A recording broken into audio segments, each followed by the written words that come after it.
You are not free. You think you are, but everything in you has been shaped by fear, guilt, and convenience. You repeat opinions that aren't even yours, live a routine you despise, sabotage yourself, and still call that freedom. Nietzsche would be disgusted by your conformity. To him, most people live asleep, anesthetized by herd morality, inherited ideas, by a dead God who still haunts you, even if you say you believe in nothing. And if you don't stop now and face these truths, you'll spend your entire life thinking you're awake while crawling inside an invisible cage. In this video, I'm going to show you 6 brutal ideas from Nietzsche that, if they get inside you, will shatter everything keeping you trapped. But let me warn you, this video isn't for those seeking comfort. It's for those ready to bleed inside and be reborn from zero. Are you ready? Friedrich Nietzsche wasn't your typical philosopher. He didn't write to please, much less to console. He wrote like someone screaming in a world of the deaf. He didn't want followers. He wanted arsonists, people willing to burn the lies they've worn since birth. Nietzsche challenged everything: God, morality, society, even the very idea of truth. They called him mad. Maybe he was, but a madman who saw with brutal clarity. He believed life has no meaning, and that's liberating, because if nothing comes ready-made, then everything can be created, including you. But real creation only comes after destruction, and that's why the ideas you're about to hear aren't pretty or light. They're blades, and if you let them cut, maybe for the first time, you'll taste what real freedom is. Idea 1. God is dead. God is dead. This phrase gets thrown around as a cliche by people who understood nothing. Nietzsche wasn't celebrating. He was sounding the alarm. He saw that the world had killed God. But what did we put in his place? Nothing. Emptiness, panic, an existential void disguised as routine. Nietzsche realized that for centuries, everything we gave meaning to, good, evil, right, wrong, purpose, destiny, was hanging from the idea of a God who declared what is and what isn't. And when that idea died, the entire foundation of our existence began to crumble. But here's the thing, this isn't a tragedy. It's your chance to build your own ground. The problem is, most people don't want that. Most people kill God and then hide behind new idols. Science becomes religion, politics becomes faith. Other people's opinions become commandments. You keep following, keep seeking approval, keep adapting. In other words, God is dead, but you're still kneeling. This idea only frees you when you understand what it demands: total responsibility. Without a divine plan, you are the author of your life, and everything you are or fail to become is on you. Is that frightening? Good. It's meant to be. Real freedom begins when the illusion of external salvation dies, when there's no more excuse, no heaven, no hell, just you, the chaos, and the chance to do something great with it. Idea 2, become who you are. Nietzsche wrote, "Become who you are." And at first glance, this sentence sounds like a lovely piece of advice. But when you stop to understand it, it destroys you, because it bluntly tells you that you are not yet yourself. You are what you were told to be. You are the sum of expectations you've worn without noticing, a collage of traumas, rules, fears, family baggage, comparisons, self-protection. You've become a character, convenient, acceptable, safe, but false. Nietzsche believed that the great task of life is to discover who you would be without that social mask glued to your face. Who you would be if you could throw everything away, everything, and start over from scratch, guided only by what burns inside you. But that takes courage, because the moment you start becoming who you truly are, everything around you begins to collapse. Relationships, beliefs, the way people see you. You become a stranger to others, and worse, to yourself. You feel shame over what you love, fear of what you desire, rage at what you've tolerated. And then comes the crucial moment. You either choose to keep being a reflection of the world, or you break with everything to live a life that is truly yours. This idea is liberating because it calls for an inner revolution. And the most brutal part, no one will do it for you. No one will give you permission to be who you are. You'll have to tear off your skin with your own hands. But if you succeed, you'll discover a strength that doesn't depend on approval. You'll begin to walk alone and finally with purpose. Because being free means being whole, even if that means walking against everything and everyone. Idea 3. Will to power. Nietzsche didn't believe that human will was just about survival or pleasure. To him, what truly drives us is the will to power, a raw, pulsing force that pushes us to grow, to create, to transcend our limits. This will isn't about dominating others. It's about mastering yourself, breaking through your own barriers, and asserting yourself as a force of life. It's the urge to turn internal chaos into something new, something yours, something that pulses with authenticity. But here's the catch. This will isn't comfortable. It demands that you move constantly, that you challenge the status quo inside and outside of you, that you don't accept what's handed to you as truth, that you embrace conflict, pain, and struggle as part of creation. While most seek peace, security, and comfort, Nietzsche says that peace is a prison. True freedom lies in a constant struggle to surpass yourself, to be more, to create more, to exist more fully.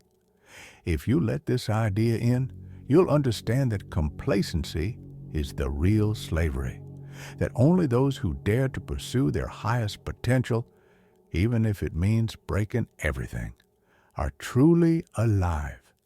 This is the will that fuels the spirit of the free thinker, that powers the soul of the creator, that ignites the heart of the revolutionary. Are you willing to feel that flame? Idea 4. The eternal return. Imagine waking up tomorrow and realizing you're going to live the exact same day, with the same people, the same conversations, the same decisions, the same emotions, not once, but forever. That everything you've ever done and lived will repeat endlessly, an infinite cycle with no changes, no pauses. This is Nietzsche's terrifying and liberating idea of eternal return.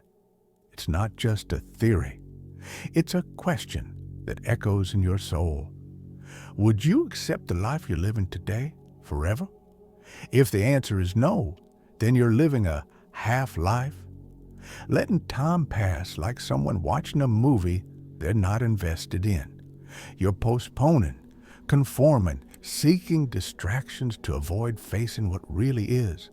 How many times have you made choices you didn't want to make just to please others, to avoid conflict, to run from pain? How many times have you let your dreams die, your voice be silenced, your will ignored? Now Nietzsche throws it in your face. It's all coming back, always, without end. But if you decide to say yes, a radical and absolute yes, to your life, with all its weight and lightness, with everything that scares and fascinates you, then something shifts inside you. You begin to live as if each moment were eternal, as if each instant carried a weight of forever.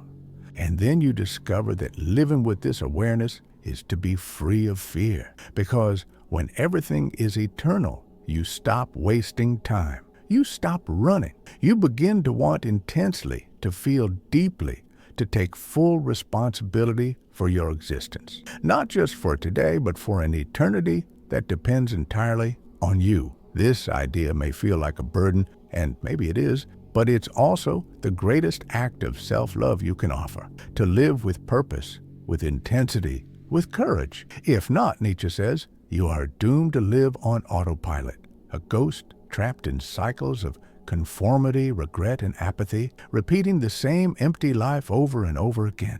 The eternal return is not just an abstract philosophical concept. It's a brutal mirror. It forces you to look at your life without masks, without excuses, without escape. And it dares you to answer with the purest truth. Are you living to repeat or to transcend? Idea 5. Herd morality. Have you ever noticed how most people live by rules they never even questioned? How they shape themselves to fit a mold that was never made for them? Nietzsche called this herd morality, an invisible prison that keeps humanity chained not by force, but by fear, guilt, and the need to be accepted. This morality isn't natural. It's manufactured to control, to maintain the status quo, to turn any spark of individuality into ashes. It's the voice of collective fear telling you what's right, what's wrong, what you should want, what you must avoid. And the worst part, you've internalized it. It became your inner judge, your silent executioner. You blame yourself for thinking differently, for feeling too much, for wanting more. You repress your instincts, your will, your desires, because you're afraid of being excluded, hated, seen as abnormal. But Nietzsche shakes you awake with a brutal truth. This morality is a lie that keeps you from being whole, from being authentic, from becoming who you really are. As long as you live by herd morality, you'll be just another face in the crowd. You'll follow the current, repeat the same beliefs, accept the same rules, carry the same pain, all without question. To be free, for Nietzsche, is to break with this morality, even if it means ending up alone, criticized, hated. It means creating your own values, your own truths, your own life. Because only those who shatter the invisible chains of herd morality can begin to write a story that's truly theirs, without fear, without shame, without guilt. And you? Will you keep following the herd? Or will you have the courage to listen to the voice inside you that's begging to be free? Idea 6. The Overman, Übermensch. Nietzsche didn't want you to be more of the same. He wanted you to transform, to stop accepting the rules that suffocate you and start creating your own. The Übermensch, the Overman, isn't some distant ideal or mythical figure. It's the vision of someone who faces life head-on, sees their limitations, fears, and failures, and still refuses to be defined by them. Someone with the courage to reinvent themselves day after day without needing anyone's approval. To be an Overman is to reject mediocrity, to refuse ready-made truths, to stop living by what others expect. It's to take full responsibility for your life, even if that means being alone, being criticized, or having to face your deepest shadows. Of course, it's not easy. No one said it would be, but it's the only real form of freedom, to create your own morality, your own path, your own reason to exist. Nietzsche is telling you, stop living on autopilot. Start making choices that are truly yours, not what the world, your family, or society wants from you. You can keep living the way you are, comfortable, controlled, limited, or you can try something different. You can become someone who truly lives, who moves from belief, not from fear. The Overman is an invitation, simple and direct, to take full ownership of your life, If there's one thing Nietzsche makes clear, it's this: no one is coming to save you. Not your fears, not society's rules, not the comfort zone you keep mistaken for safety. True freedom only comes when you choose, fully, to break those invisible chains. When you accept the brutal responsibility of being who you are, without excuses, without masks. These 6 ideas aren't just philosophy to memorize. They're a call to internal revolution, a revolution that will hurt, that will scare you, that will make you doubt everything. But it will also set you free like nothing else can. Now, it's on you. Will you keep letting life pass you by, repeating the same mistakes, living in fear? Or will you take the wheel, look inward, and become the master of your destiny? Nietzsche doesn't offer comfort, he offers truth. And that truth has the power to transform, if you have the courage to face it. So the real question is, are you ready for that transformation?